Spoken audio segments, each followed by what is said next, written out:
దేవుని నామమునకు స్తోత్రములు కలుగును గాక.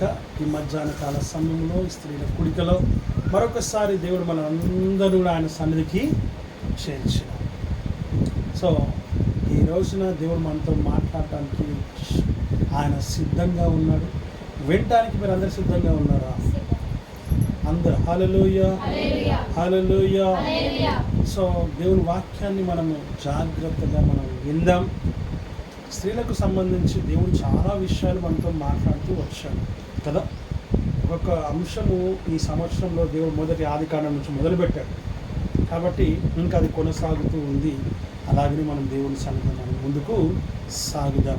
స్త్రీకి ఉండాల్సినటువంటి అనేకమైన బాధ్యతలు స్త్రీకే ఉంటాయి. బాధ్యత అది దేవుడు వారికి ఇచ్చినటువంటి ఒక గొప్ప బాధ్యత, భారం. సో అంటే దేవుడు వారిని ఎంతగా గొప్పగా ఎంచుతూ ఉన్నాడనేది ఇక్కడ ప్రాముఖ్యమైన విషయం. స్త్రీ బలహీనమైన ఘట్టమే, కానీ పురుషుడు బయటికి వెళ్ళి బలంగా కష్టపడి సంపాదించుకొని మాత్రమే రాగలడు. కానీ ఆయన శరీరానుసారంగా బలవంతుడైతే స్త్రీ మానసికంగా చాలా బలవంతురాలు. పురుషుడు మానసికంగా బలహీనుడైతే ప్రేమ దేవుని బిడ్డలారా, స్త్రీ శరీరానుసారంగా బలహీనురా. ఇప్పుడు ఈ రెండిట్లో ఏది గొప్ప అంటే మానసికమైనటువంటిదే గొప్ప. అది దేవుడు మీకు ఇచ్చాడు. సో ఆ విషయాన్ని మనం జ్ఞాపకం చేసుకొని దేవుని సన్నిధిలో చాలా బలంగా ఉంటూ దేవుని సన్నిధిలో మనల్ని, మన కుటుంబాన్ని, మన పిల్లలను అన్నిటినీ మనం జాగ్రత్తగా చూసుకుంటూ దేవుని సన్నిధిలో ముందుకు సాగవలసిన వారమై ఉంటూ ఉన్నాం. హల్లెలూయా హల్లెలూయా. చూడండి, మనం పోయినసారి దేవుడు మనతో మాట్లాడినటువంటి విషయం ఏంటండి? గుర్తుందా? ఏంటి? మా గనురాలైనటువంటి సామెతల గ్రంథం 12వ అధ్యాయం 4వ వచనం, యోగ్యురాలు తన పెనిమిటికి ఏమై ఉందంట? కిరీటమై ఉన్నది. ఏమై ఉన్నది? యోగ్యురాలు తన పెనిమిటికి కిరీటం. దేవుని వాక్యము సెలవిస్తున్న మాట మనం చూస్తున్నాం. కనుక ఆ రీతిగా దేవుని సన్నిధిలో మనము చూస్తూ వస్తూ ఉన్నాం. అనేకమైన విషయాలు మనము గమనిస్తూ వస్తూ ఉన్నాం. గమనించిన దేవుడు మనతో చాలా విషయాలు మాట్లాడుతున్నాడు, ఇక కూడా మాట్లాడుతూ ఉంటాడు. ఆమేన్ హల్లెలూయా. ఇక్కడ అన్నాడు, యోగ్యురాలు తన పెనిమిటికి ఏమై ఉందంట? కిరీటం అయి ఉన్నదని పోయిన వారంలో దేవుని వాక్యం ద్వారా మనము చూడగలిగినాం. 12వ తారీఖున దేవుడు మనతో మాట్లాడినటువంటి విషయం మనము చూడగలుగుతూ ఉంటున్నాం. శుక్రవారం దినం దేవుడు మనతో మాట్లాడుతున్నాం. కాబట్టి యోగ్యురాలు తన పెనిమిటికి ఏమై ఉంది? కిరీటం అయి ఉన్నదని వాక్యము ద్వారా మనము చూస్తూ ఉంటూ ఉన్నాం. ఆ విషయాన్ని గమనించాలని దేవుని వాక్యము ద్వారా మనం ఇక్కడ చూస్తూ ఉంటూ ఉన్నాం. హల్లెలూయా హల్లెలూయా. యోగ్యురాలు, ఏరాలు యోగ్యురాలు, యోగ్యమైనటువంటిది, యోగ్యత కలిగినటువంటిది, అర్హత కలిగినటువంటిది అని స్త్రీని గురించి దేవుడు మాట్లాడుతూ ఉన్నాడు. ఆ యోగ్యురాలు ఇప్పుడు ఒక 100 రూపాయలు మనము ఇచ్చినాం అనుకోండి. ఆ 100 రూపాయలు ఏం చేయాలి? ఆ స్త్రీ, ఆ ఇంటి భార్య, ఆ ఇంటి యజమానురాలు ఏం చేయాలి? ఆ ఇంటిని, ఆ 100 రూపాయలని జాగ్రత్తగా ఖర్చు పెట్టాలి. ఆమేన్ హల్లెలూయా హల్లెలూయా. జాగ్రత్తగా ఖర్చు పెట్టాలి. జాగ్రత్తగా కాకుండా అజాగ్రత్తగా ఒక్కసారిగా ఒకటే పూటకి 1 గంటలో 100 రూపాయలు ఖతం చేస్తే యోగ్యురాలు కాదు. దేవుని వాక్యం సెలవిస్తున్నమాట. యోగ్యురాలు ఎప్పుడు అంటారు అంటే ఆ 100 రూపాయలని కనీసం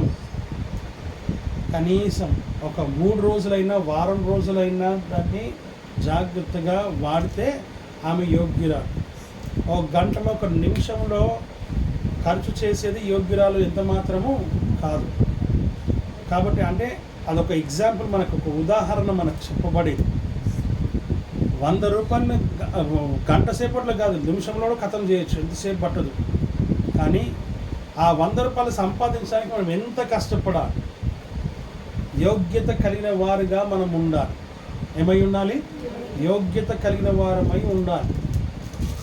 యోగ్యురాలు తన పెనిమిటికి ఏమై ఉందంట? కిరీటం. కిరీటం అంటే ఘనతను అనుగ్రహించేది. భార్య భర్తకి గనురాలై ఉండాలి. ఏమై ఉండాలి? గనురాలై ఉండాలి. ఘనత తెచ్చేదిగా ఉండాలి, ఘనత వహించేదిగా ఉండాలి. తన పెనిమిటికి మేలు ప్రేమ దేని బిడ్డలారా ఘనత తీసుకొచ్చేదిగా ఉండాలని వాక్యం ద్వారా చూస్తూ ఉంటున్నాం.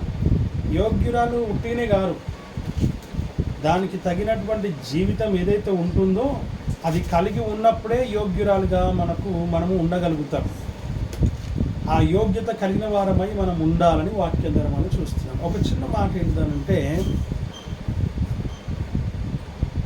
ఒక స్త్రీ ఇంట్లో వంట రాదు అని అంటే ఆ స్త్రీకి మంచి పేరు వస్తుందా? రాదా? ఎందుకు రాదు? ఆర్డర్ చేస్తుంది. ఏం చేస్తుంది? ఆర్డర్ చేస్తుంది. మరేమా వంట రావాలి. ఇంకేం రావాలి? ఇంటి పనంతా వచ్చి ఉండాలి. ఏమై ఉండాలి? వచ్చి ఉండాలి. హల్లెలూయా.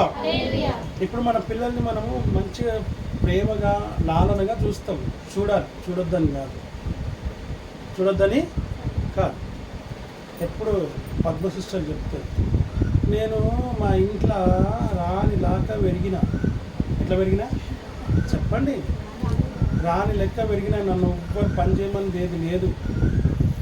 ఆమె ఎవ్వరు నాకు పని చెప్పేది కాదు. నేను అంత పెరిగిన నేను అని ఎప్పుడు మనకు అరిగిపోయిన రికార్డింగ్ లాగా చెప్తా ఉంటుంది. హల్లెలూయా. పుట్టింట్లో అందరు రానులే. పుట్టింట్లో పెళ్ళైనాక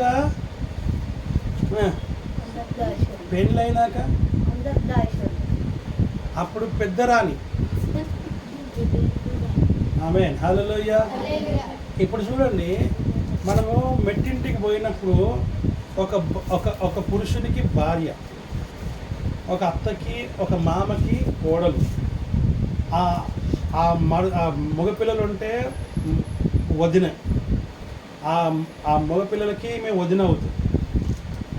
ఆడపిల్లకైనా వదిన అవుతుంది. అంటే ఒక ఆడపడుచు ఉంటుంది, ఒక మరిది ఉంటాడు కదా. ఆ తర్వాత ఆ ఇంట్లో ఇంకా ఎంతమంది అయితే ఉంటారో వాళ్ళన్నిటికీ కూడా ఆమె ఒక సెంటర్ ఆఫ్ అట్రాక్షన్గా ఉంటుంది. మనము ఎట్లా ఇవ్వాలంటే ఆ ఇంట్లో ఎవరు ఉండొద్దు, మగపిల్లలు ఉండొద్దు, ఆడపిల్లలు ఉండొద్దు, ఒకడే కొడుకు ఉండాలా. అప్పుడు నువ్వు యోగ్యురాలు ఎందుకైతావు?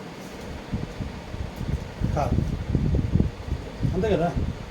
యోగ్యురాలు ఎప్పుడు అంటారంటే ఆ బాధ్యతని భరించినప్పుడు, ఆ బాధ్యతని నువ్వు మోసినప్పుడు, ఆ ఇంటిని నువ్వు నీ చేతిలో ఉంది, అది నెరవేర్చినప్పుడు అప్పుడు నువ్వు యోగ్యురాలు. ఎవ్వరు ఉండొద్దు అని అంటే అది నువ్వు యోగ్యురాలు కాదు. వాక్యానుసారం నేను చెప్పను. పాస్టర్ గారిని వివాహం చేసుకొని వచ్చిన తర్వాత నేను రాత్రి లేట్ వస్తుండే కదా, అప్పుడు ప్రేయర్ని కూడా చేసుకొని పనుకునేవాడిని. పొద్దునప్పుడు లేట్ లేస్తుండే. వచ్చిన నెక్స్ట్ డేనే పెళ్ళైనాక మనం డైరెక్ట్ అటు పోయినాం. ఇటు వచ్చినాక 5 రోజులు ఇటు వచ్చినాం. ఫస్ట్ డేనే ఏం చేసిండ్రు? ఇల్లుకి పిచ్చిండ్రు, వాకిలికి పిచ్చిండ్రు, బయట గేట్ బయట రోడ్డు కూడా పిచ్చిండ్రు. ఆమేన్. హల్లెలూయా. హల్లెలూయా. ఆమె కూడా రానే ఇంట్లో. ఎవరింట్లో? వాళ్ళమ్మోళ్ళ ఇంట్లో రానే. బెడ్ మీద కూర్చోబెట్టి తినబెట్టేదంట. కాలేజ్ పోయేటప్పుడు, స్కూల్ చేసేటప్పుడు, ఎగ్జామ్స్ అయ్యేటప్పుడు హార్లిక్స్లు బూస్ట్లు ఇచ్చి అందరు తనులు చేసే పని లేదు. కొత్తగా నువ్వు చెప్పేది ఏంటి?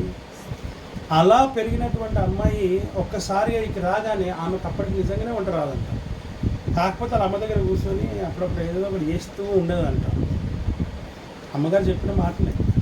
వీడికి వచ్చినాక వంట రాదని ఎప్పుడు చెప్పారు. చేసింది, నచ్చింది, తిన్నాం, సంతోషపడ్డాం, మా అబ్బాయి ఇంత బాగా చేసింది, ఫస్ట్ టైం చేసింది. హల్లెలూయా. అంటే ఫుల్ ప్లెడ్జ్గా ఇంట్లో చేసేది, కానీ ఏదో కొంచెం కొంచెం అట్లా అట్లా అట్లా ఎప్పుడన్నా. అది కాక చిన్నపిల్ల, ఆఖరి అమ్మాయి, ఇంకెట్లుంటుంది, అందరూ బాగా చూసుకున్నారు. అలాంటి అమ్మాయి ఇక్కడికి రాగానే ఇల్లుకి పెద్ద ఇల్లు, పెద్ద వాకిలి, రోడ్డు కూడా ఊపించింది. నేను మా ఇంట్లో ఎప్పుడు చీపురు గట్ట పట్టలేదు, నన్ను చీపురు రోడ్డు ఊపిపించారు అనేసి వాళ్ళ అమ్మ కంప్లైంట్ చేసిందా? చేయలే. ఆమె హల్లెలూయా, హల్లెలూయా, హల్లెలూయా. పొద్దున వంట, సాయంత్రం వంట, మళ్ళీ సాయంత్రం కాగానే మీటింగ్కి.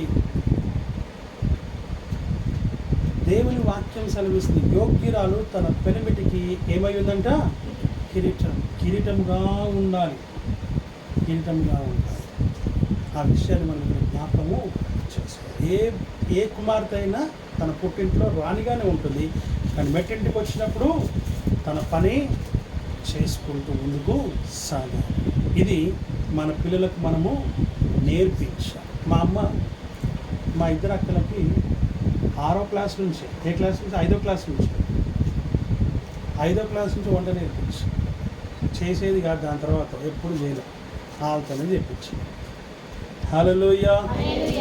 పొద్దున ఒకరు బాసన దోమల, సాయంత్రం ఒకరు బాసన దోమల, షిఫ్ట్ సిస్టమ్. ఒక్కడ కూడా అవుతుండే, ఎందుకు కావా? హల్లెలూయా. పొద్దున కొన్ని పడ్డాయి, ఇప్పుడు ఎక్కువ పడ్డాయి, మస్తు అవుతుంది మా ఇంట్లో. అది కామన్ విషయం కదా. ఇద్దరు ఆడపిల్లలు ఉంటే కొట్లాడు, ఒకటే ఆడపిల్ల ఉంది అనుకో, నవ్వు కొట్లాడు. పొద్దునైనా ఆమె చేయాలి, సాయంత్రం అయినా ఆమె చేయాలి. అది నేర్పించాలి. అది ఉద్యోగం చేస్తుంది కదా, నీకు ఉద్యోగం లేదా, నువ్వు చెయ్యి అని ఇంకొకరిని. ఆమె హల్లెలూయా. అయ్యో రాత్రంతా వయసు వచ్చిండు అని పండబెట్టుడు, తల్లులు కోరుకున్నారు పండబెట్టుడు. హల్లెలూయా, హల్లెలూయా. 2-3 తల్లులు ఉన్నారు మన చర్చిలో, వాళ్ళు వీటిలో పోతుందని చెప్పేసి, అబ్బో ఏమి ప్రేమరా నాయన, ఏమి ప్రేమ.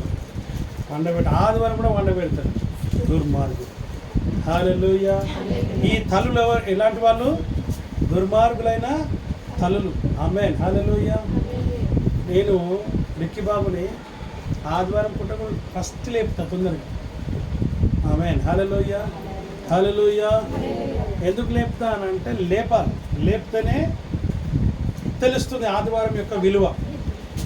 మరియమ్మ, ఆదివారం యొక్క విలువ. చుట్టాలు వచ్చి రాని, ఏం కాదు, వస్తుంటారు పోతుంటారు రెగ్యులర్ వాళ్ళకు. కనుక దేవుని వాక్యము సెలవిస్తున్నటువంటి ముందరగా ఇంకో కార్యంగా ఇంక వాంగ. హల్లెలూయా. వాక్యం సెలవిస్తున్న మాటలు మనం చూస్తూ ఉంటున్నాం, మాట్లాడక.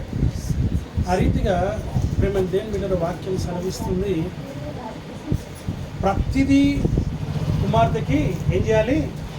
నేర్పించాలి. షారన్, నీకు వంట వస్తుందా? నువ్వే చేస్తావా? అయితే మమ్మీకి దెబ్బలు పడాలి. ఎవరికి పడాలా? నీకు కాదు పడాల్సి. మీ అమ్మాయిలకు వస్తుందా వంట? ఇద్దరికి వస్తుందా? చేస్తారా? వస్తుందా కాదు? చేస్తారా? రోజు చేయరు కదా, నీకు కూడా దెబ్బలు పడాలి. మీ ఇంట్లో ఇద్దరికి రాదు, అయితే నీకు కూడా దెబ్బలు పడాలి. మీ ఇంట్లో ఎవరు? పెద్దామేనా?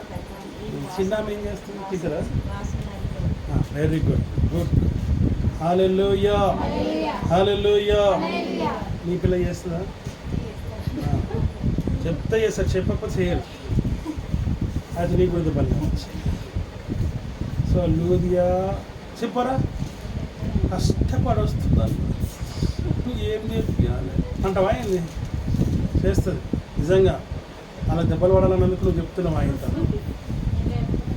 నువ్వు లేకపోతే కాదు, ఉన్నప్పుడు చేయాలి. చేయదంటే నీకు దెబ్బలు పడాల్సి, నీకు కూడా పడాల్సి. ఏది మీరు అందరూ ముందు జరిపిస్తారు, చుట్టాలు వస్తారు పోతున్నారు, మీకు ఎందుకు బాధ? వాళ్ళకి వాళ్ళ చుట్టాలు వాళ్ళు.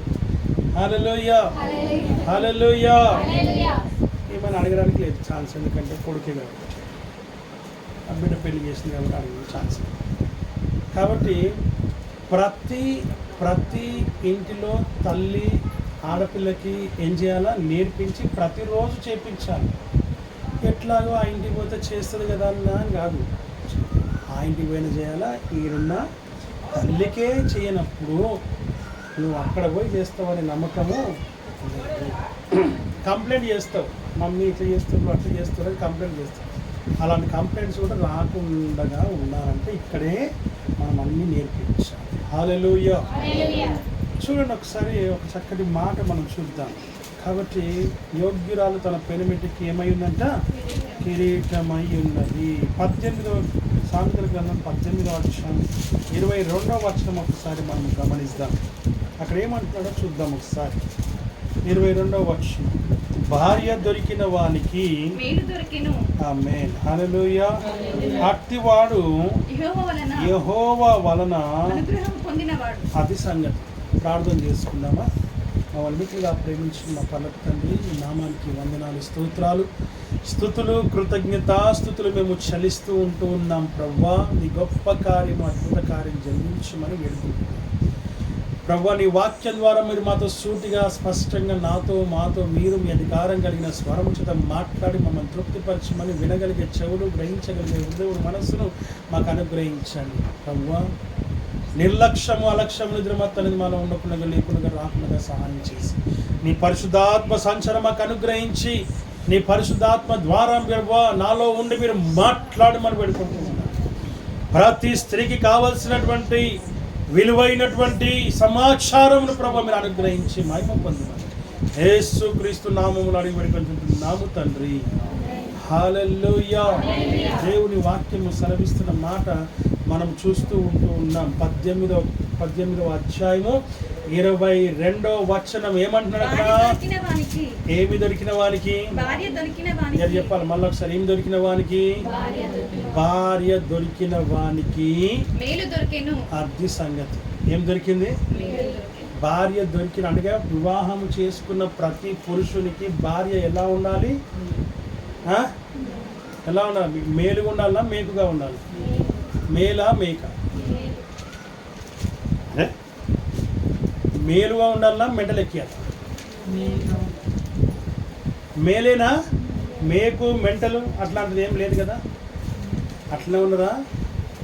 హల్లెలూయా, హల్లెలూయా. భార్య దొరికిన వారికి ఏం కలగాలి? మేలు దొరికింది అనుకొని వాడు సాక్ష్యము చెప్పాలి. ఎవరికి? తల్లికి చెప్పాలి, తండ్రికి చెప్పాలి, తమ్ముడికి చెప్పాలి, అన్నకి చెప్పాలి, అక్కకి చెప్పాలి, చెల్లికి చెప్పాలి, తన బంధుమిత్రులు అందరికి చెప్పాలి, స్నేహితులకు చెప్పాలి. ఒక ఆయన నాకు మా చుట్టాల్లో మాకు ఒక అన్నున్నాడు. అప్పట్లో పెళ్ళి చేసుకున్నప్పుడు, ఇప్పుడు ఆయనకు 60 ఏళ్ళు. అయితే ఆయన ఏమన్నాడంటే పెళ్ళి చేసుకున్నాక మేరకు సోనా జైసా బీవీ మిలి అన్నాడు. ఏమన్నాడు? సోనా జైసి బీవీ మిలి అంటే సోనా జైసి అని అంటే అట్లా ఉందన్నట్ట, లేకపోతే నిజంగానే సోనానా అంటే లేలే అలా కనబడుతుంది. అట్లనే కూడా ఇప్పుడు ఎప్పుడు చెప్పుకొని రోజులే నాకు అడుగుతాం, అప్పుడు చెప్తూ కానీ అనేసి ఇంకా దోస్తులు అంటారు కదా. అన్నాక కూడా ఇప్పటికి కూడా అదే మాట మీద స్టిక్ అయి ఉన్నాడు. ఏమై ఉన్నాడు? దానికే కట్టుబడి ఉన్నాడు. కారణం ఏంటంటే నిజంగానే అప్పుడేమో జైసి, కానీ ఇప్పుడేమో సోనా హై. కైసా హై? సోనా హై. చాలామంది భర్తలు భార్యను ఏమని పిలుస్తారు? పెట్ నేమ్గా బంగారము అని పిలుస్తారు. ఆమేన్ హల్లెలూయా. మా ఆయన ఎప్పుడు పిలుస్తున్నాడు? మా ఆయన ఎప్పుడు అదే తొసే అని పిలుస్తారు. ఇక్కడ రాయే పోయే అని మాట్లాడతాడు. ఎప్పుడు ఏ రోజు కూడా బంగారం అని పిలిచిన దాఖలాలు లేవు అని మీరు అనొచ్చు. అయితే ఆయన తను బంగారం అని పిలిపించుకోవాలి. మరి మీరు కూడా ఏం చేయాలి? ఇప్పటికే 10 అయిపోయి, 20, 15 అయిపోయి, 20 అయిపోయి, ఇంకేం బంగారం అవుతుంది? హల్లెలూయా, హల్లెలూయా. ఎందుకు కాకూడదు? బాగుంది కావచ్చు, ఇప్పటికి కూడా కావచ్చు. ఏమంటా?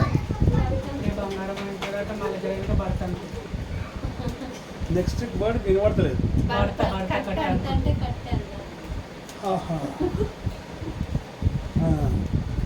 అంటే ఏమన్నా జరగకూడదు, ఏమన్నా జరుగుతూ మరి అదే వాడి. హల్లెలూయా, హల్లెలూయా. దేవుని వాక్యం సెలవిస్తున్న మాట మనం చూస్తూ ఉంటాం. ఇప్పుడు భార్యని బంగారం పిలిచినంత మాత్రాన బంగారం అయిపోదు. ఎవరైనా కూడా అంతే. అందరూ పర్ఫెక్ట్ కాదు, భర్తలు పర్ఫెక్ట్ కాదు, భార్యలు పర్ఫెక్ట్ కాదు. కానీ పర్ఫెక్షన్ అనేది చేసుకోవాలి. మనకై మనం ఏం చేసుకోవాలా? చేసుకోవాలి. ఆమేన్. హల్లెలూయా, హల్లెలూయా. దేవుని వాక్యము సెలవిస్తున్నటువంటి మాటలు మనం ఇక్కడ చూస్తూ ఉంటాం. అందరిలో లోటుపాట్లు ఉంటాయి, అందరిలో మైనస్ పాయింట్స్ ఉంటాయి. ఉండకుండా ఎందుకు ఉంటాయి చెప్పండి సార్? అంత పర్ఫెక్షన్ ఎవరు లోకంలో ఉండరు. ఆ మైనస్ని ప్లస్గా చేసుకోవడమే మనలో ఉన్నటువంటి యోగ్యత, అర్హత. దేవుని వాక్యం సెలవిస్తున్నటువంటి మాటలు మనం ఇక్కడ చూస్తూ ఉన్నాం. ఆ మైనస్ని ప్లస్ చేసుకుంటూ ప్రార్థనలో కొనసాగుతూ, ప్రార్థన ద్వారా సమస్త కార్యములను జయిస్తూ ఉన్నప్పుడు నీ కుటుంబము నీకు స్వర్గంగా ఉంటుంది, లేకపోతే నరకమే. ఎలా ఉంటుంది? ఎలా ఉంటుంది చెప్పండి? నరకమే. హల్లెలూయా, హల్లెలూయా. తిట్టినాం, ఒకరినొకరు తిట్టుకున్నారు అనుకుందాం. కాసేపు భార్య భర్త తిట్టుకున్నారు. జర నోరు లేనిదైతే, జర అణిగిమణిగి ఉండేదైతేనేమో నోరు తెరవకుండా తిట్టిన తిట్లన్నీ, మురికి తిట్లన్నీ పడి గమ్మున కూర్చుంటారు, ఏం మాట్లాడదు, లేకపోతే భయపడవు కూర్చుంటారు. అన్నంత మాత్రాన ఇప్పుడు ఆమెని లెక్క చేయకుండా ఉండడమా మంచిదా? కాదు. ఇప్పుడు ఆయన ఏం చేయాలా? బయటికి పోయి ఒక బిర్యానీ తీసుకొచ్చి, ఇది ఓల్డ్ పద్ధతే అయినా కూడా చెప్తుంది నార్మల్గా. లేక ఆమెకి ఏదైతే ఇష్టం ఉందో, ఆమెకి ఏదైతే ఇష్టంగా ఉంటుందో, ఎలా ఉంటే ఇష్టంగా ఉంటుందో అలాగా 10-15 నిమిషాలకి మళ్ళీ క్లియర్ అయిపోయి ఆయన కూడా తన కోపాన్ని తీసేసి ఒక్కసారి వెళ్ళి తన భార్యతోని ఏం చెప్పాలా? అయ్యో ఇప్పటిదాకా నేను తిట్టినే, నేను సారీ ఏమనుకో, కోపంలో తిట్టేసిన అంటే ఎగిరి గంతేసి అయ్యో ఎందుకు అట్లా అనుకుంటున్నాండి, అట్లా ఇట్లా అనేసి ఏందేందో చెప్పేసి ఇప్పుడు ఏం చేయమంటారు చెప్పు, నీకు ఇష్టమైంది చేసుకొని తీసుకొని రాకు అంటది భార్య. కొట్లాడుకున్న వెంటనే ఏం కావాలి? వెంటనే చెప్పాలి.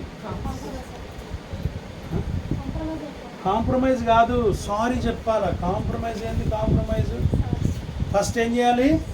ఫస్ట్ సారీ చెప్పాలి. భర్త అయినా చెప్పాలి, భార్య అయినా చెప్పాలి. ఇద్దరు సేర్కి సవసేరు ఉన్నారు అనుకోండి, అప్పుడు ఇద్దరు చెప్పుకోవాలి. ఆయన ఒక్కటంటే మీరు మానసికంగా చాలా బలవంతులు కాబట్టి 10 మాటలు అంటారు కదా, ఆ 10 సార్లు మీరు చెప్తే బాగుంటుంది ఆయనకి. హల్లెలూయా. చెప్తామా మనం? ఆయన కూడా చెప్పాలా? ఇప్పుడు 10 సార్లు ఈమె కూడా చెప్పాలి.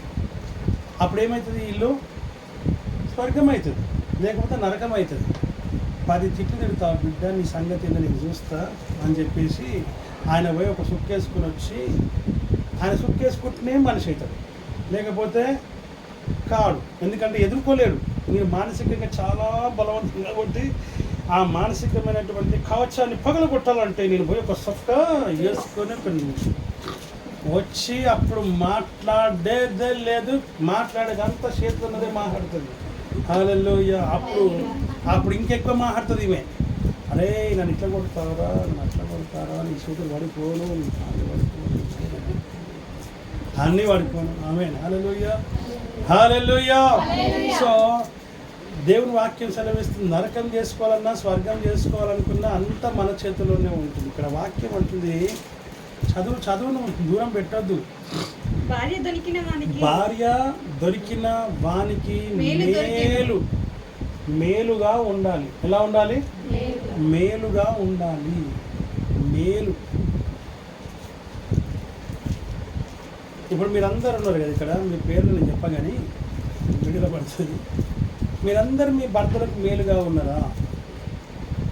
ఎట్లా ఉన్నారు అనేది నాకు చెప్పాల్సిన అవసరం లేదు. మీకు మీరే ప్రశ్న వేసుకోండి, మీకు మీరే ఆలోచన చేసుకోండి, మీకు మీరే తలంచుకోండి, మీకు మీరే సరిచూసుకోండి, పరిశీలించుకోండి, మీకు తెలుస్తుంది. ఆమేన్. హల్లెలూయా. నేను చెప్పాల్సింది ఏం లేదు ఇక్కడ, నేను చెప్పాల్సింది ఏమీ లేదు. భార్య దొరికిన వానికి మేలు దొరికింది అనుకో, మేలు దొరికింది అనేసి వాడు సంతోషపడాలి. దేవుని వాక్యం సెలవిస్తున్నమాట. మా నాయనకైతే మేలే దొరికింది. ఎవరికి? మా డాడీకి మేలే దొరికింది. ఆమె ఉద్యోగానికి పోయినా, గవర్నమెంట్ జాబ్కి వెళ్ళినా కూడా ఆమె జీతం తీసుకొచ్చి మా నాయన చేతిలో పెట్టేది. ఏ రోజు కూడా నన్ను ఇక్కడ తీసుకుపో, అక్కడ తీసుకుపో, నాకు ఇది కొని, నాకు అది కొని, ఈ చీర కొని, ఆ చీర కొని అని ఎప్పుడు అడిగిన దాఖలాలు నాకు తెలిసినంత వరకు, నాకు జ్ఞానం వచ్చినప్పటి నుంచి అడిగినటువంటి దాఖలాలు లేవు. ఆమేన్. హల్లెలూయా, హల్లెలూయా. ఎప్పుడు ఇంటి పట్టునే ఉండేది, బయటికి పోదామంటే కూడా వచ్చేది కాదు. అలా బయటికి వెళ్ళి కొంచెం చౌరస్లో వదిలిపెడితే మళ్ళీ రిటర్న్ వచ్చేది కాదు. అంటే అంత దారులు కూడా తెలిసేవి కాదు ఆమెకి. ఇప్పుడు ఆయనకు మేలు దొరికిందా కాదు? నోరు తెరిచి మాట్లాడదు. సంపాదిస్తే చక్కగా పోయి చక్కగా వచ్చి జీతం తీసుకొని చేతిలో పెట్టేది. ఏం ఖర్చు చేసినావు, ఎంత ఖర్చు చేసినావు, దేనికి ఖర్చు చేసినావు అని అడిగినటువంటి దాఖలాలు లేవు. సమస్తం తీసి జోబులో పెట్టుకునేటోడు. ఆమేన్. హల్లెలూయా. ఇప్పుడు ఆయనకి ఏం దొరికింది? మేలు దొరికింది. దేవుని వాక్యం సరే మనం చూస్తాం. ఈనాటి కాలంలో మనం చూస్తున్నామంటే ఆడపిల్లలు ఉద్యోగాలు చేస్తే ఏం చేస్తారు? జీతం వాళ్ళ దగ్గరనే పెట్టుకోవాలి. ఎస్, దేవుని వాక్యం సెలవిస్తున్న మాట మనం చూస్తూ ఉంటాం. మేలు దొరికినట్టుగా ఉండాలి. దేవుని వాక్యం సెలవిస్తున్న మాట మనకు, నీవు నీ ఇంటికి మేలై ఉండాలి. ఏమై ఉండాలి? మేలుకరంగా ఉండాలి. నువ్వు ఇంట్లో మేలుగా ఉంటే సంఘంలో కూడా మేలుగా ఉంటావు, మేలుకరముగా ఉంటావు. హల్లెలూయా. ఇప్పుడు చూడండి, మనము ఒక కూరగాయల షాప్కి పోయినా, ఫ్రూట్ షాప్కి వెళ్ళినా, బేకరీకి వెళ్ళినా, ఇంకా దేనికైనా మనం వెళ్ళినప్పుడు బ్రాండెడ్ ఉంటాయి, తెలుసు కదా. బ్రాండెడ్కి, డూప్లికేట్, నార్మల్కి ఉంటాయి కదా. ఇప్పుడు డబ్బున్న వాడు ఏం చేస్తాడు? బ్రాండెడే కొనుక్కుంటాడు. మనలాంటి వాళ్ళు ఏం చేస్తాం? మనము జర తక్కువై మనం చూసుకోండి. కూరగాయల షాప్కి వెళ్ళినప్పుడు అన్ని బెండకాయలు అన్నీ ఇరిచి తోకలన్నీ ఇరిసే ఉంటాయి. అది టక్కున తోక ఇరిగిందంటే అది లేకపోతే అన్నట్టు లెక్క. అంటే మేలుకరమైనవే తీసుకుంటాం. మేలుగా లేనివి, అది వంచినా ఇరగకుండా అట్లాగే దానికి అతుక్కొని ఉంటే మనం దాన్ని ఏమంటాము? దాన్ని మనం ముదిరిపోయింది అంటాం. మనలో కూడా చాలామంది ముదిరిపోయిన వాళ్ళు ఉన్నారు. ఆమేన్. హల్లెలూయా, హల్లెలూయా. కాబట్టి ముదిరిపోయిన వాళ్ళలాగా ఉండదు, లేతగా ఉండాలి. అంటే మేలుకరముగా ఉండాలి. మేలైన జాతిలో మనం ఉండాలని వాక్యం ద్వారా మనము చూస్తున్నాం. భార్య దొరికిన వానికి మేలు దొరికెను అని చూస్తున్నాం. కాబట్టి నీవు మేలుగా ఉండాలి. నీ ఇంటి, ఇది నీ ఇల్లు. ఎవరి ఇల్లు ఇది? ఇది నీ ఇల్లు. కాబట్టి నీ ఇంటికి నువ్వు మేలుకరముగా ఉండాలని దేవుని వాక్యం ద్వారా చూస్తున్నాం. రెండో లైన్ అంటాడు ఆయన, అట్టివాడు యెహోవా వలన అమ్మా అనుగ్రహం పొందినవాడంట. అట్టివాడు అనుగ్రహం, యెహోవా వలన అనుగ్రహము అంటే గిఫ్టెడ్ పర్సన్, దేవుని చేత ఆశీర్వదింపబడిన వాడు అని అర్థం. హల్లెలూయా. దేవుని వాక్యం సెలవిస్తున్న మాటలు మనం ఇక్కడ చూస్తున్నాం. బబులోను అనే ఒక దేశం ఉంది. ఇప్పుడు అమెరికా ఎట్లా ఉందో అప్పట్లో పాత నిబంధన గ్రంథంలో బబులోను దేశం అని ఒకటి ఉంది. దానికి నెబుకద్నెజరు అనే ఒక రాజు కూడా ఉంది. చాలామంది రాజులు ఉన్నారు, అందులో ఒక నెబుకద్నెజరు అనే ఒక రాజు ఉన్నారు. ఆ రాజుగారి భార్య ఆమె పేరు తెలుసా? తెలదా? యెజబేలు. ఏబేలు చెప్పండి? యెజబేలు. చాలా భయంకరమైనటువంటి రాజును సైతం ఆడ కూర్చోబెట్టినాడు. రాజును కూడా ఆడ కూర్చోబెట్టింది. అంత ఘోరమైనటువంటి స్త్రీ ఆమె. ఆ బబులోను దేశం అంతట్లో కూడా విగ్రహాలు నిలిపి భయంకరమైన విగ్రహ పూజలు చేయడం మొదలుపెట్టారు. రాజును ప్రతిదానికి ఇన్వాల్వ్మెంట్ చేసి ఆయన ఇన్ఫ్లుయెన్స్ చేసి, తద్వారా ఆయన ఆ రాజ్యం అంతా కూడా చాలా గొప్పగా ఉండేది, అద్భుతంగా ఉండేది. చూడటానికి కన్ను సరిపోయేవి కావు, అంత అద్భుతమైనటువంటి దేశం, రాజ్యంలో. అందుకే ప్రకటన గ్రంథంలో బబులోను మహాదేశం గురించి, రాజ్యం గురించి చెప్తూ దానికి కలిగేటువంటి ఘోరమైనటువంటి శిక్షలను గురించి ప్రకటన గ్రంథంలో చెప్తాను. ఆ తర్వాత మళ్ళీ సమయం వచ్చిన మీతో నేను మాట్లాడతాను. ప్రకటన గ్రంథంలో దేవుడు మాట్లాడుతూ చాలా విషయాలు చెప్తూ ఉన్నారు. కాబట్టి అంత గొప్ప దేశానికి, అంత గొప్ప రాజ్యానికి ఆయన రాజు అయినప్పటికీ ఆ యెజబేలు ఆ రాజును అధిగమించి ఆమె పరిపాలన చేస్తున్నట్టుగా, అన్ని ఆమెకు అనుకున్నట్టుగానే అనుగుణంగా జరిగించేది. రాజును అంత మాత్రం కూడా చేసేది కాదు. మనుషులందరినీ కూడా, రాజ్యంలో అందరినీ, దేశంలో అందరినీ కూడా పాపంలోకి నెట్టివేసినటువంటి భయంకరమైన స్త్రీ ఈమె. ప్రకటన గ్రంథంలో దాని గురించి మాట్లాడుతూ అదొక భయంకరమైన మహా గొప్ప అతిక్రమ క్రియలు చేస్తూ ఉన్నటువంటి గొప్ప అనే మాటను యూజ్ చేస్తారు. అది గొప్ప అంటే అంత ఘోరంగా పాపము చేస్తూ మహా భయంకరమైన వేశ్య అని చెప్పబడుతూ ఉంది. ఆమేన్, హల్లెలూయా. దేవుని వాక్యం సెలవిస్తున్న మాట మనం చూస్తూ ఉంటాం.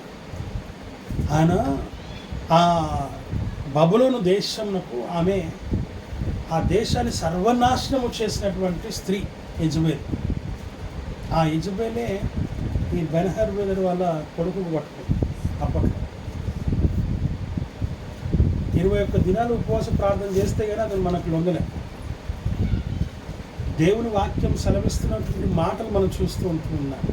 సో భార్య దొరికిన ఒక పురుషునికి, భర్తకి మేలు దొరికినట్టుగా ఉండాలి. అది ఆమె ఎలా ఉండాలంట?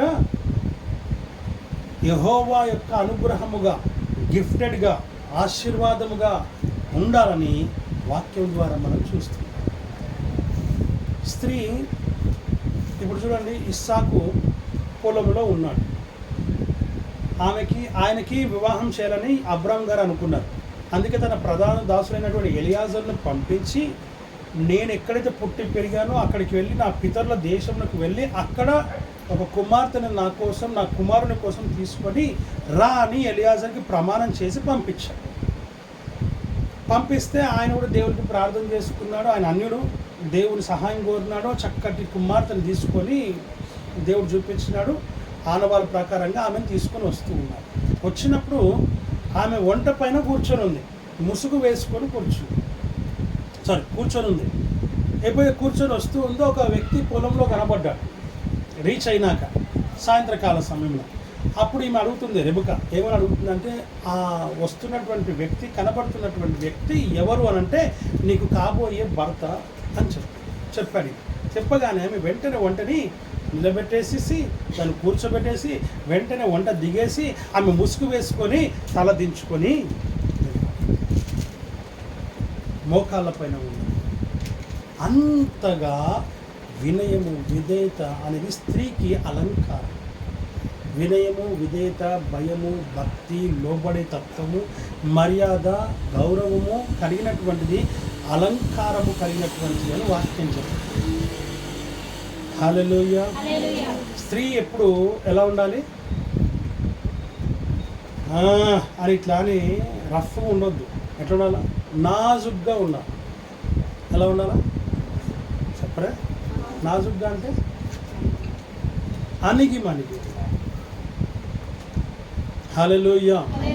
అప్పుడు ప్రతి పురుషునికి నచ్చుతారు. అప్పుడు ఆయన కూడా అట్లాంటి స్త్రీని అంతే గౌరవంగా, అంతే మర్యాదగా, అంతే గొప్పగా ఆమెని ప్రేమించాలి. ఇది దేవుని వాక్యం మనకు చెబుతున్నటువంటి మాట. ఒక విషయం చెప్పి నేను ముగిస్తాను, ముందుకు సాగుతాను. సారీ. అయితే తల్లిదండ్రులైనా పిల్లగానికి, అయితే అక్క చెల్లెళ్ళైనా, లేకపోతే తెలిసిన వాళ్ళు, కొంతమంది ముసలోళ్ళు కూడా ఉంటారు, అమ్మమ్మలు కావచ్చు, నాన్నమ్మలు కావచ్చు. ఏం చెప్తారంటారే, భార్యని ఏం చేయాలా, ఇప్పుడే స్టార్టింగ్లోనే లొంగ తీసుకోవాలి, స్టార్టింగ్లోనే ఆమె చెప్పిన మాట వినేటట్టు నువ్వు చేసుకోవాలా అని చెప్పి రకరకాలుగా చెప్పి పాడు చేసే రకాలు కొన్ని ఉంటాయి. వాటిని పురుషులు ఏం చేయాలా, గ్రహించాలి. కానీ గ్రహించేటువంటి పరిస్థితి వాళ్ళకు ఉండదు. ఇది సత్యం. మీకున్నంత జ్ఞానము పురుషులకు ఉండదు ఆ టైంలో, ఆ యవ్వన కాలం. హల్లెలూయా. ఆ విషయాన్ని గమనించాలని మరొకసారి మీకు నేను తెలియజేస్తాను. కాబట్టి అది అలంకారం. ఆ తగ్గింపు కలిగినటువంటి స్త్రీ ఎలాంటిదంటే అలంకారం కలిగినటువంటిది. అదే ఆమెకు ఘనత, అదే ఆమెకు యోగ్యత, అదే దేవుడు ఆమెకు ఇచ్చినటువంటి మంచి గుణం. ఆమేన్, హల్లెలూయా. భార్య దొరికిన వానికి మేలు దొరికిన అట్టివాడు యెహోవా యొక్క అనుగ్రహం పొందినవాడు అనగా ఆశీర్వాదం పొందినవాడు అని దాని అర్థం. స్త్రీ అలా ఉండాలి అంటే దాని అర్థం ఏంటంటే ఇంకా క్లియర్గా చెప్పాలంటే వాక్యము చెబుతున్నటువంటి మాట ఏంటో తెలుసా అండి? స్త్రీ అనే వధువు అనే సంఘము దేవునికి అంత అనుకువగా, అంత యోగ్యతగా, అంత అర్హతగా, అంతగా వినయము కలిగినదై ఆయనకు మేలుగా ఉండాలి. సంఘం ఎలా ఉండాలి? మేలుకరముగా ఉండాలి. అలా ఉండడానికే ఆయన నిన్ను నీతిమంతుల యొక్క క్రియలను నీకు అలంకారముగా ఇస్తూ ఉన్నాడు. హల్లెలూయా, హల్లెలూయా. పరిశుద్ధుల యొక్క నీతి క్రియలను నీకు అలంకారంగా నగలను ఇస్తూ ఉన్నాడు ఆయన. నువ్వు అలంకరించుకోవాలనేసి అవి ధరించుకున్నప్పుడు నీవు ఎంత అందంగా కనబడతావంటే దేవుని వాక్యం సెలవిస్తున్నటువంటి మాటలు మనం చూస్తూ ఉంటాం. ఆ క్రియలు ఎప్పుడు కూడా నశించిపోయేవి కావు. మేకప్ అయితే పోతుంది, 1 గంటకో 2 గంటలకో 3 గంటలకో రాత్రికో పోతుంది. కానీ ఈ అలంకారం ఏదైతే ఉందో అవి పోయేది కాదు. హల్లెలూయా. దేవుని వాక్యము సెలవిస్తున్నటువంటి మాటలు మనం చూస్తూ ఉంటూ ఉన్నాం. హల్లెలూయా, హల్లెలూయా. ఆయన అంటాడు, ప్రేమ దేవుని వధువు అనే సంఘము అంతగా దేవుని కొరకు సిద్ధపడాలని వాక్యము ద్వారా మనము చూస్తూ ఉంటున్నాం. హల్లెలూయా, హల్లెలూయా. అంత అలంకారము, ఆ అలంకారం దేవుడు అనుగ్రహించి పరిశుద్ధుల యొక్క నీతి క్రియలను ఆ వధువు అనే సంఘమునకు ఆయనే ఇచ్చి అలంకరించుకోమని చెప్తున్నారు.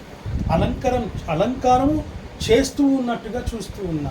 అలంకరించడం అంటే బ్యూటీ పార్లర్కి వెళ్తే వాళ్ళు ఎలాగైతే పెళ్లి కుమార్తెను తయారు చేస్తారో అలాగున సంఘము అలంకరింపబడుతుంది. ఆమేన్, హల్లెలూయా. నువ్వు అలంకరింపబడాలని దేవుడు కోరుతున్నాడు. దేంతో? ఎలాగా? మేలుగా అలంకరింపబడాలి, మేలుగా కనబడాలి. భార్య దొరికిన వానికి యెహోవా యొక్క మేలు దొరికెను కనుక అట్టి వాడు యెహోవా వలన అనుగ్రహము పొందిన వాడని వాక్యం చెబుతుంది. నువ్వు దేవుని యొక్క అనుగ్రహం అన్న సంగతి జ్ఞాపకం చేస్తావు. నువ్వు నిజంగా దేవుని అనుగ్రహములో ఉండాలి. ఏ గ్రహంలో ఉండాలి? దేవుని అనుగ్రహములో ఉండాలని వాక్యం చెబుతుంది. మనం ఎంతగా దేవునిలో ఎదుగుతే, మనం ఎంతగా దేవునిలో బలపడితే, మనం ఎంతగా వాక్యంలో, ప్రార్థనలో, దేవునిలో, సన్నిధిలో, సంఘంలో, సహవాసంలో, సముఖంలో దేవుని కొరకై నువ్వు అలంకరింపబడినటువంటి బిడ్డగా నువ్వు కనబడితే, ప్రేమ దేవుని బిడ్డ, అంత అందంగా, అంత గొప్పగా, అంత విలువైన దానివిగా నువ్వు కనబడతావని, సంఘములా కనబడాలని క్రీస్తు నీ కొరకు ఆయన పాటు పడుతూ ఉన్నాడు. ఆయన నీ కొరకు ఎదురు చూస్తూ ఉన్నట్లుగా దేవుని వాక్యము ద్వారా మనం ఇక్కడ గమనిస్తూ ఉంటూ ఉన్నాము. హల్లెలూయా, హల్లెలూయా. వాక్యము సెలవిస్తున్నటువంటి మాటలు మనం చూస్తూ ఉన్నాం. ప్రేమ దేవుని బిడ్డలారా, ఆ విషయాన్ని గమనించాలని దేవుని వాక్యం ద్వారా మనం ఇక్కడ చూస్తూ ఉంటూ ఉన్నాం. హల్లెలూయా, హల్లెలూయా.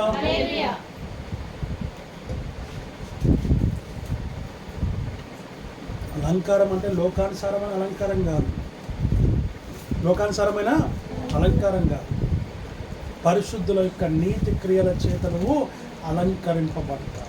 ఆ వధువు అనే సంఘంగా ఉండాలి. మీకు చక్కటి విషయం చెప్పాలని ఆశపడుతూ ఉన్నాను. నన్ను ఒక సహోదరి, మా వదిన, నన్ను అడిగింది, అయ్యా సంఘం అంటే శరీరం అంటున్నారు, మరి శరీరం అంటే ఎలా సమకూర్చబడుతుంది అని అడిగింది. ఆమె హల్లెలూయా. అప్పుడు నేను చెప్పా, ఏంటిదనంటే లోకంలో ఎన్ని సంఘాలు ఉన్నాయి కదా, ఎన్ని డినామినేషన్, ఎన్ని సంస్థలు ఉన్నాయి కదా, ఇవన్నీ ఎట్లా అవుతాయి అని అడిగింది. ఎలా జరుగుతుంది అని అంటే నేను చెప్పా, ఏమనంటే నేను వెంటనే ప్రార్థన చేసుకున్నా. వెంటనే ప్రార్థనలు మనసులో ప్రార్థన చేసుకో, నేను మాట్లాడాలి, నేను చెప్పాలి. వెంటనే ఉన్న దేవుని ఆత్మ, ఆమేన్, హల్లెలూయా, వెంటనే నాతో మాట్లాడడం మొదలుపెట్టాను. దేవుని ఆత్మ నా వెంటనే నాన్నకి వచ్చేసాను. అప్పుడు ఏమన్నానంటే, ఇప్పుడు మీకు ఒక విషయం చెప్తాను, ఇది జాగ్రత్తగా మీరు వినండి. మీరు ఎవరికైనా ఇంకా వేరే వాళ్ళకి కూడా మీరు చెప్పాలి. శరీరం అనగానే ఒక సంఘం అంతా కలిస్తే, మన సంఘంలో 40 కుటుంబాలు, ఆ కుటుంబాలన్నీ కలిస్తే ఒక శరీరంగా మారుతుంది. దానికి ముందు మనం కింద నుంచి వెళ్దాం. ఇప్పుడు చూడండి, దేవుని వాక్యం సెలవిస్తున్నటువంటి మాటలు మనం చూస్తున్నాం. ఫస్ట్ కుటుంబం తీసుకుందాం. నేను, పాస్టర్ అమ్మ, 2 పిల్లలు, ఒక కుటుంబం. నేను ఫస్ట్ ఒక కుటుంబంగా మీరు మారు. అయితే ఈ కుటుంబము దేవుని మందిరానికి వస్తుంది. ఆ తర్వాత బ్లెస్సి కుటుంబం, ఆ తర్వాత మౌనిక, తర్వాత లూదియా, తర్వాత సిప్పోరా, తర్వాత పద్మ, తర్వాత మేలుకి, ఇలాగ అన్ని కుటుంబాలన్నీ కలిసి 40 కుటుంబాలు దేవుని మందిరానికి వస్తే, ఆ మందిరానికి వస్తే ఆ కుటుంబాలన్నీ వస్తున్నాయి. కానీ ఇప్పుడు దాంట్లో భర్త మిస్ అవ్వచ్చు, భార్య మిస్ అవ్వచ్చు, కూతురు మిస్ అవ్వచ్చు, కొడుకు మిస్ అవ్వచ్చు, ఇంకెవరైనా కూడా మిస్ అవ్వచ్చు. అప్పుడు దేవుని సంఘం శరీరం అవుతుందా అంటే కాదు. అన్నీ కలిసి వస్తేనే శరీరం అవుతుంది, లేకపోతే కాదు. మరి మిగతా సంఘం ఇప్పుడు నేను బ్యాప్టిస్ట్ చర్చ్, అలా కింద హెబ్రోన్ చర్చ్, మరి అవేంటి అది ఒక శరీరం. మరి ఒకటే శరీరం కదా ఉండేది, మరి ఇన్ని శరీరాలు ఎట్లా ఉన్నాయి అని అంటే, అప్పుడు మళ్ళా ఇంకో విషయాన్ని మనం జ్ఞాపకం చేసుకోవాలి. ఇంకో విషయం చెప్తాను. ఇప్పుడు ఈ శరీరంలో ఏ పార్ట్? కన్ను తీసుకుంటాం, లేకపోతే చెవి తీసుకుంటాం. ఈ చెవి అని మనం వెంటనే ఉట్టి ఒక వర్డ్ వస్తుంది అంతే, 2 అక్షరాలు చెవి. ఇయర్ అని ఇంగ్లీష్లో EAR అని ఒక 3 లెటర్స్తో ఇయర్ అంటున్నాం. కానీ ఈ ఇయర్లో, ఈ చెవిలో ఎన్ని ఉన్నాయో ఏమున్నాయో తెలుసా మీకు? ఏమన్నా ఐడియా ఉందా? చెప్తాను. ఇప్పుడు ఈ చెవి వినపడాలంటే దీని లోపల ఇయర్ డ్రమ్ అనేది ఒకటి, దాంట్లో కూడా మళ్ళీ నర్వ్స్ ఉంటాయి, దాంట్లో కూడా మళ్ళీ ఇంకా కొన్ని పార్ట్స్ ఉంటాయి. అదంతా కలిస్తేనే ఈ చెవి అనేది మనకు తెలుస్తుంది. మీకు ఇంకో విషయం, మీకు బయట కనబడుతుంది, ఈ కన్ను ఉందా? ఈ కన్ను కనబడుతుందా? ఈ కన్ను గుడ్డు కనబడుతుందా మీకు?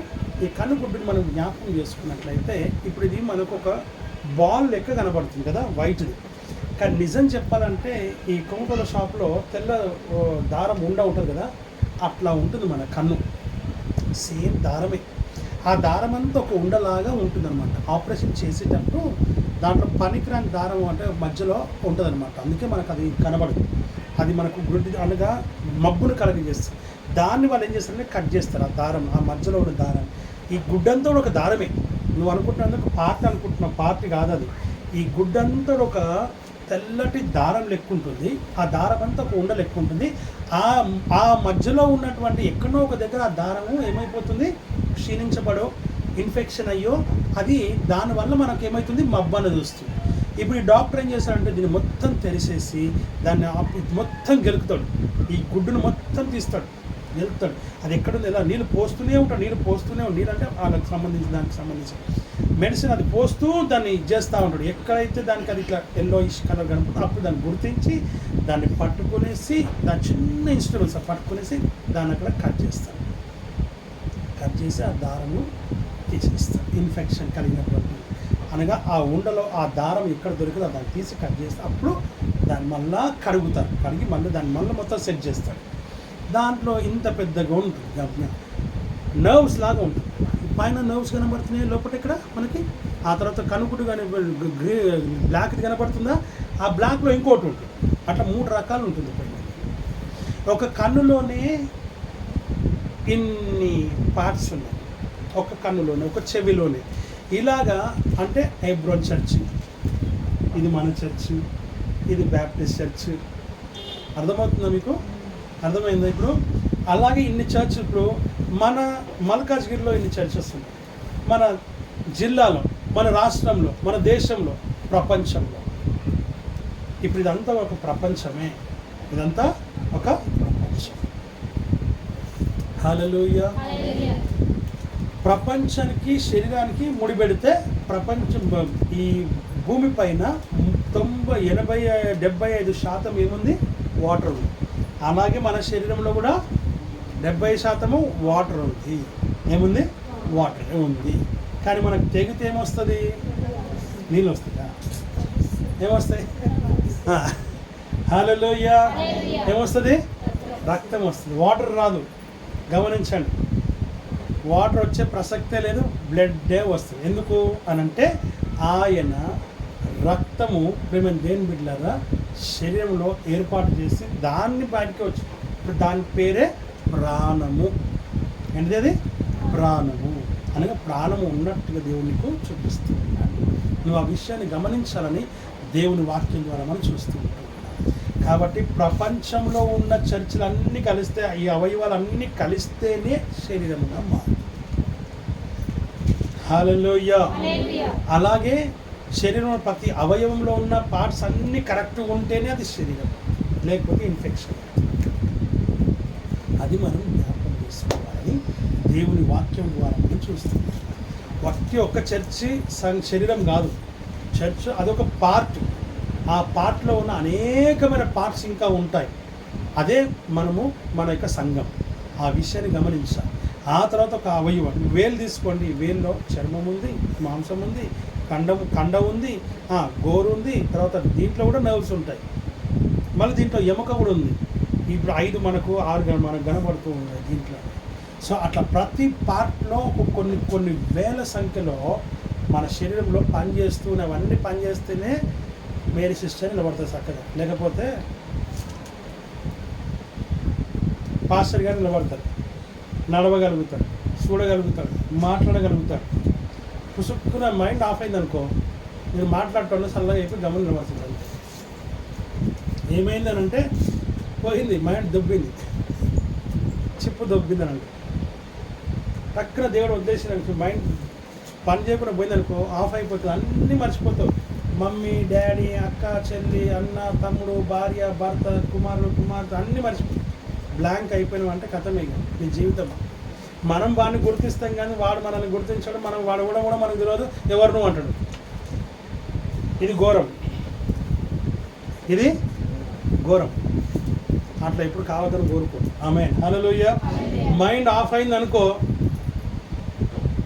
స్టీవెన్ బ్రదర్ కథం. ఆమేన్. హల్లెలూయా. సిప్పోరా సిస్టర్ కథం. పాపం ప్రకాష్ బ్రదర్ ఆగమవుతాడు. ఏమవుతుందమ్మా అంటే ఎవరు నువ్వు వీడెందుకు కూర్చున్నావు, మీరంతా ఎవరు, నా దగ్గర ఎందుకు వచ్చాను, నేను ఎక్కడున్నా, అవును ఆమె ఇల్లు అనుకుంటుంది అనుకో, మీరు నా ఇంట్లో ఏం చేస్తానంటే, లేకపోతే నేను మీ ఇంట్లో ఏం చేస్తున్నా అంటే, నేను ఎక్కడున్నానంటే, అంత వ్యవహారం ఉంటుంది కథ. సొంత భర్త పక్కన కూర్చో, ఎవర్రా నువ్వు అంటే, ఎవర్రా, ఎవడు రా, ఇవే వస్తాయి మాటలు. ఆమేన్. హల్లెలూయా. నేను నా దాకా రాను. హల్లెలూయా. పాస్టర్ని వచ్చినట్టు అమ్మని రానేరా పుసుక్కున్న ఎవడ కథమేగా మన పని. హల్లెలూయా. పద్మశిష్యుని గురించి రోజు ప్రార్థన చేస్తుంది కదా, వచ్చిందనంటే ఆమె ఎవరు, ఆమె ఎందుకు వచ్చింది, ఎవరు నువ్వు, ప్రార్థన అంటే ఏంటిది అసలు, బయటికి పోనాడు. ఆమేన్. హల్లెలూయా. హల్లెలూయా. అయ్యో మన చుట్టం లూది వచ్చింది, లూదినా, ఆమె ఎవరు, లూది అంటే ఏంటిది, పేరేది అట్లది, నాకు లచ్చవ్వ తెలుసు, నాకు పుల్లవ్వ తెలుసు, పోషవ్వ తెలుసు, నాకు ఎండవ్వ తెలుసు అని ఉంటుంది. ఆమేన్. హల్లెలూయా. అరే పాస్టర్ నా ఏదైనా విషయం చెప్తే చిక్కున ఉడుతా చూసినా బ్లెస్ వచ్చింది మనకి. హల్లెలూయా. హల్లెలూయా. బ్లెస్ అంతే కదా. సిప్పోరా ఎటువంటిదంటే ఆమెకి లోకంతో సంబంధం ఉండదు. ఆమెకి ఆ సిస్టర్కి కానీ, ఆ బ్రదర్కి కానీ, ఆ మనిషికి కానీ లోకంతో ఎటువంటి సంబంధము ఉండదు. అమాయకమైనటువంటి మేరీ వచ్చిందమ్మా అంటే ఎవరు, అబ్బో మేరీ లూక వచ్చింది. పాపం ఏది చెప్పినా అర్థం కాదు, అర్థం చేసుకోలేని మేరీ లూక వచ్చిందమ్మా అంటే, అర్థం చేసుకోలేదు నా దగ్గర ఎందుకు వచ్చింది మరి అని అంటుంది ఎప్పుడు. ఆమేన్. హల్లెలూయా. హల్లెలూయా. దేవుని వాక్యం సెలవిస్తున్న మాట. కాబట్టి భార్య దొరికిన వానికి అట్టి యెహోవా అటువాడు యెహోవా యొక్క అనుగ్రహము పొందినవాడు. అలాగిన దేవుని సన్నిధిలో మనము ఉండి దేవుని సన్నిధిలో ముందుకు సాగుదాం. ఆ ప్రీతిగా దేవుడి వాక్యం ఆశీర్వదించి దీవించుగాక.